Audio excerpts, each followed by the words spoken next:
There has never been a better time to be a Diablo fan. Diablo 4 currently looks absolutely mind-blowingly amazing. Everything that we know so far just looks, feels, and sounds good. And we're going to be going over a lot of it. We're going to be going over the lore, the classes, the combat, the skills, the itemization, and a lot of other things. It's going to be amazing because trust me, there is a lot currently to be absolutely without question hyped about. So let's start with the lore. This time, the lore is going to be, first of all, a lot more bigger. The lore in Diablo 4 is supposed to be bigger than all the lore in Diablo 1, 2, 3 put together, and even then, you still have 2 times more lore in Diablo 4 than all of those games combined. It's going to be epic. It's going to increase the Diablo universe so much, which is a very good thing by itself. But this time, the lore is going to play out a little bit different. Sure, our main objective is going to be chase down Lilith. And that is technically saving the world, but it's not going to be and feel on the level of Diablo 3 where technically, well, first of all, you invade hell, kill everyone in hell, kill all the prime evils, then you save heaven, and then you destroy the bad angels. It's not going to be anything of that. It's not going to feel like, oh wow, your main objective in life for no apparent reason is just saving the multiverse. And that's a good thing. Because I personally am absolutely 100% tired of saving the country, saving the continent, saving the planet, saving the universe, saving the multiverse, and so on. For a story to be great, good, and grand, you do not need those things. You can make it very localized, you can make it feel small, and as long as it's just made good, you're gonna absolutely enjoy it and love it. And this is what they are seemingly going for currently when it comes to the Diablo 4 lore, which is a huge thing on itself. Do not sleep on it. The lore is most likely going to be absolutely enjoyable. Afterwards, we have the classes. The classes each have something unique about them. For example, the Barbarian has the weapon system where you can tie certain type of weapons to certain skills when used, and the Barbarian can use more weapons, for example, than the Rogue or Sorcerers. The Sorcerers can use more weapons than the Wizard has more spells, and currently we don't exactly know how it's going to be for the Necromancer and Druid. And that is very good. An extremely unique style of play, just on this level alone, is also a good thing.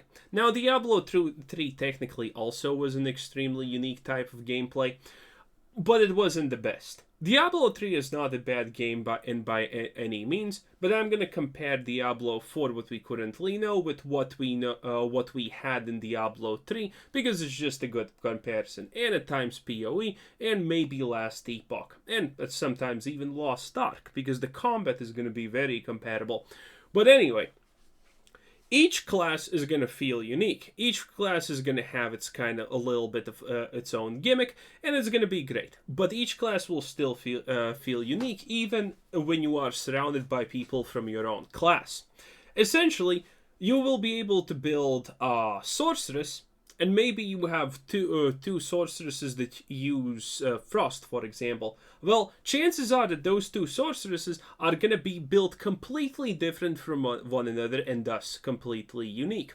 And when it comes to customization, when we're just talking about the character, you will have obviously transmog abilities and all of that stuff, and you will have a fully customizable character in the starting screen when you make it, which is going to be great. The options are going to be plentiful, but I will remind everyone that, let's face it, we're not exactly playing Diablo here for character customization options when it comes to skin tattoos that you choose and whatnot, because let's face it, 99.9% time, you're not going to see it, you're not going to notice it, you're not going to care.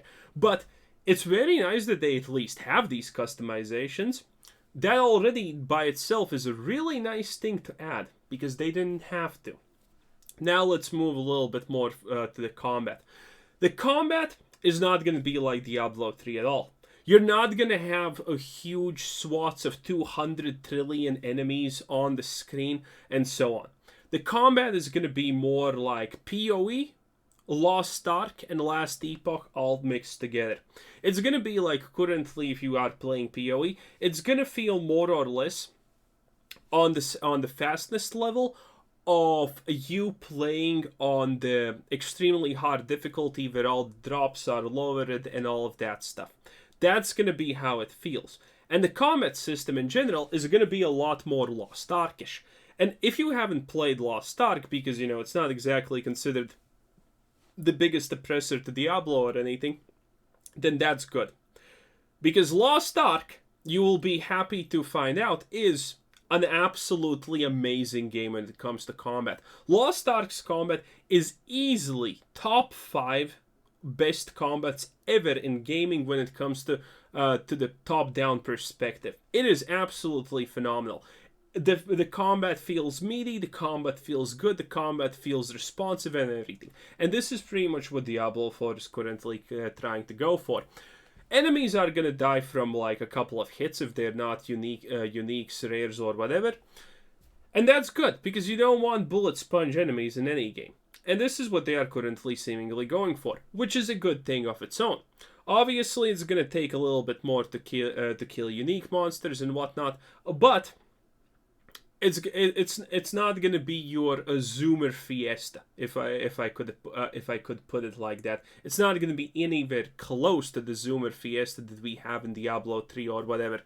Now, surely you are gonna have some abilities that can take out a screen or two, but that's not the biggest thing. But that's not honestly the biggest thing there when it comes to the combat. It's gonna feel responsive, immersive, powerful, and you're gonna feel rewarded when you're doing it, and it's not gonna be too spastic.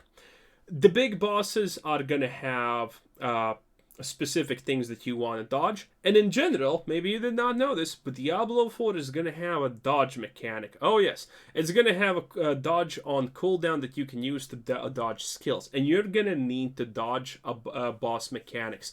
So that's why I said it's gonna be like not PoE, but Lost Ark. And again, Lost Ark is an amazing game. No matter what do you think about the microtransactions, do you think it's pay to win or whatever, it's undeniable that Lost Ark's combat is absolutely magnificent. And Diablo 4 is seemingly going to go a lot of the Lost Ark route. And now for one of the best parts about it, the skills. When it comes to the skills, this is going to be hella insane. Diablo 4 is going to have a skill tree system. And that skill tree system is, if we are lucky, going to be at the bare minimum an exact copy of Last Epoch's skill tree. And if you do not know what Last Epoch's skill tree is, then, well, let me explain it like this. When I first started playing Last Epoch, I made a Necromancer.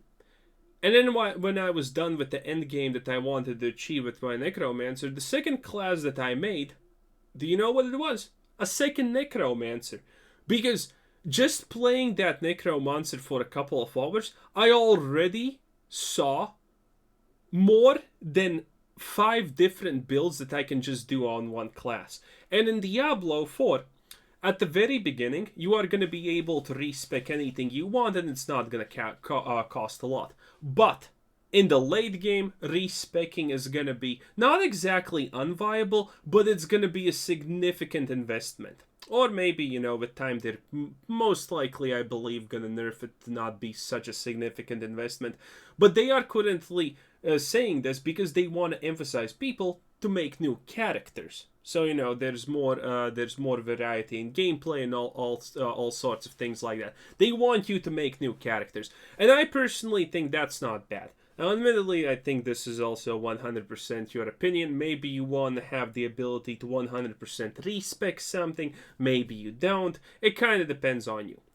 But you are currently, as they have said, encouraged to create multiple characters, even of the same class, to just play a different build.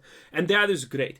Because if the skill tree is anything even remotely close to Last Epoch, or just a blatant copy, I'm not gonna lie, I'm gonna be 100% satisfied without question. I am gonna absolutely love it, because Last Epoch is just 100% that good when it comes to their skill tree system. Every skill can be spec'd differently and so on. Admittedly, it doesn't look like that currently in Diablo 4, but as long as the idea is even anywhere near last epoch, I am gonna be uniquely astonishingly happy.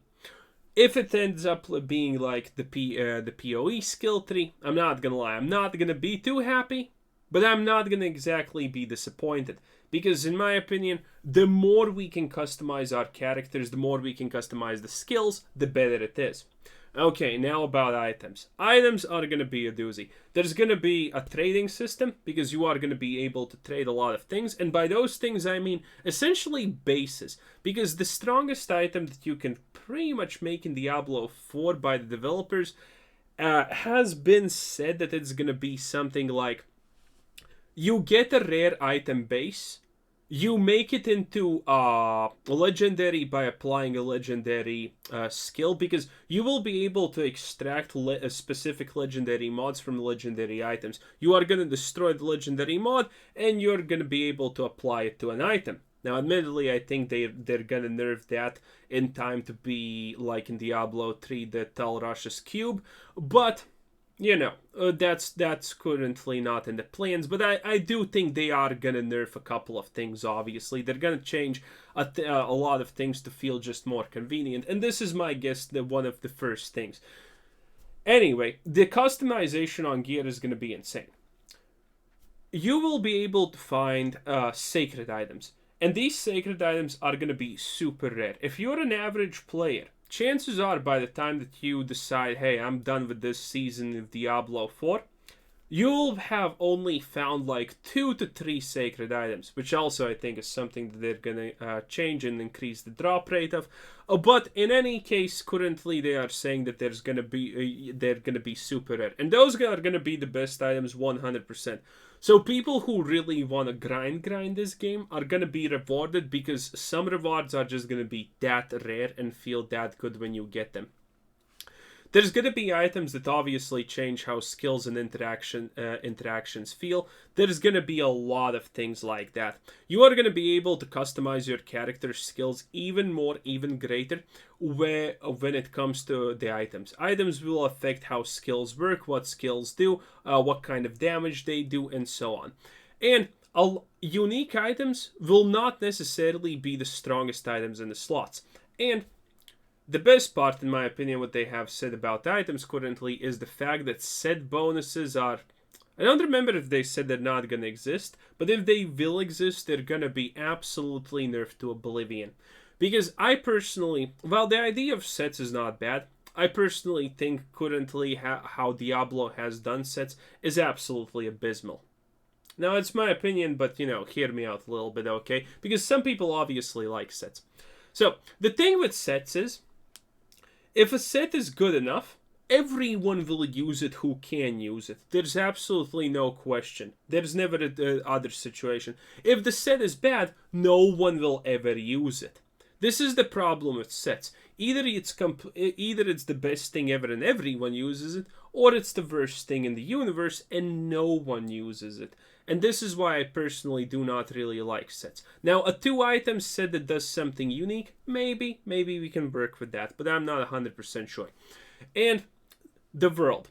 The last thing that I want to talk about is the world, how it's going to be, and, you know, all of that good stuff.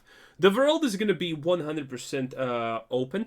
There's going to be no loading screens. You're going to interact with other people in other zones, and it's going to be seamless co-op. And it's gonna be great.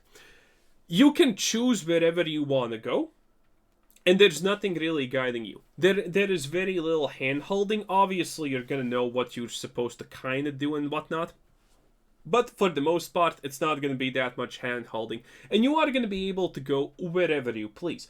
And when you do something in one zone, chances are, maybe because you did it, a new quest unlocks in a zone that you previously were at.